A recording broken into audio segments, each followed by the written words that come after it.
Yeah, we can definitely get into all of that. And so, Ray Deuce know my pedigree. He used to record in my studio, one of my first studios back in the day. Me and this man go back. You know what I'm saying? Yeah, you know we go back. So you already know. Y'all welcome to a special episode of the Loud and Clear Show, live from the WDG Underground Station. You know what I'm saying? So we got, without further ado, we got hip hop royalty in the building with us today. None other than hip hop legend Bushwick Bill from Geto Boys fame and all of that good stuff. So welcome to the city. Welcome to the city show. Yeah. And we also got the seed of Chucky in the building with us too. We got the young homie YK in the building. Sir. And so we got a legacy thing popping off today. Oh yeah, right? for sure. Yeah, that's what's good, man. So what's up with you, man? Tell us a little bit about what you've been up to. We all know you from, where we know you from, obviously, hip hop legend, Geto Boys, and all of that. But so let's just start with what brings you in the city of Columbus. Well, personally, I came down here to for Halloween weekend with Boss Lady from the Social Club Lounge, over there, and I wanted to do some music, and my son had some stuff he had to finish, and we ended up at Slumlord Studios, and I understand quality music and dedication, so it's like anything can sound good and look good until the veil is lifted, the smoke is cleared, and you realize that the stripper doesn't look as good with the lights on. You know what I'm saying? Basically.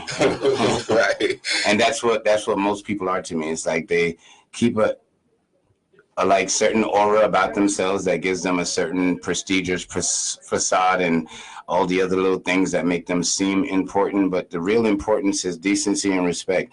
If you could have common decency and you could respect yourself enough to respect other people, then that's the best human being you could possibly be. Wow, dope, man. And so, also, we're going to talk to your son here as well, young YK.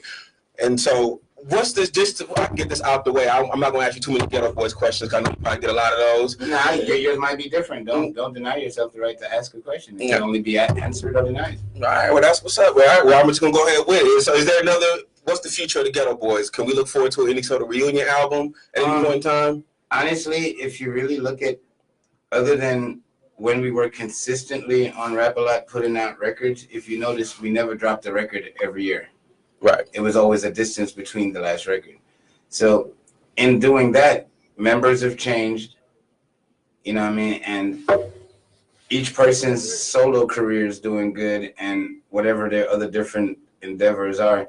So Face is on tour with several acts right now, national acts, and then Willie D, he boxes and he trains boxes, and he got his Willie D Live with his political point of views and his attributes to the things that he feels is concerning to him. And me, my whole thing is I just want my kids to be happy, and my thing is that a man don't have to gain the world and lose his soul. And I prayed a simple prayer when I was in Bible school, not knowing I'd become a famous rapper months later, but I just asked God not to make me too rich to where I forget him and too poor where I have to steal, and I just stay in my content environment. Dope. All right. And so let me bring your son in also. We won't forget about you. And so how long you been rapping? Start there. First time ever in the studios with my pops when I was 5 years old. First time ever recording. I don't remember what I said, he know.